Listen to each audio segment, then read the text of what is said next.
That would be my guess.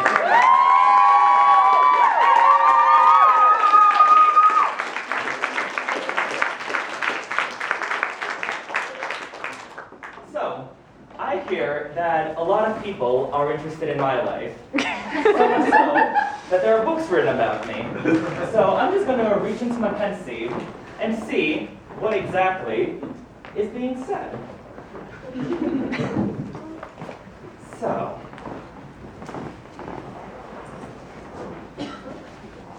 to Dumbledore. The series opens with him calling the shots right away, in a manner very indicative of how the whole series operates.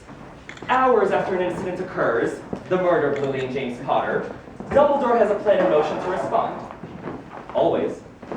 This plan utilizes some arcane magic with which almost no other wizard is familiar. The bond of familial love between the Evans sisters, however strained that relationship was. And right away, we see Dumbledore covering it up in half-truths.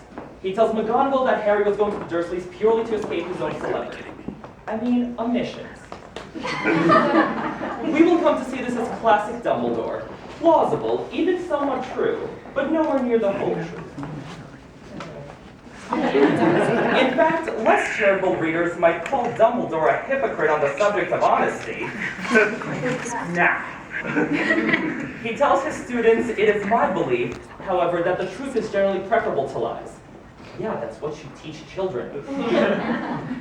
Further than setting the pattern for the series, McGonagall defers to Dumbledore almost without question. Dumbledore has absolute loyalty for most people on the side of good, and is not afraid to use it. Harry's left with the Dursleys, and Dumbledore has a decade of respite, locking up Death Eaters, rebuilding the wizarding world, and generally not focusing too much on Harry or Voldemort. Yeah, that's what passes for downtime. But in the back of his mind, he knows that eventually the two will have to face off. He keeps tabs on both, and perhaps starts brainstorming. But Dumbledore does not have all the information yet. This is a very important point. What Dumbledore knows, and when he knows it, is as important to figure out as what he was planning and how it went wrong.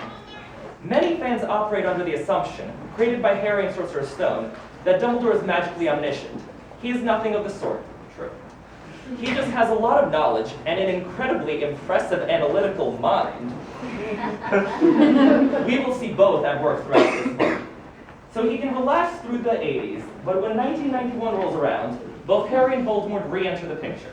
And that is the last moment of peace Dumbledore will ever have. He loses no time in setting a plan in motion before Harry is even retrieved from the Dursleys and is kept busy trying to stay a few steps ahead of Voldemort for the rest of his life.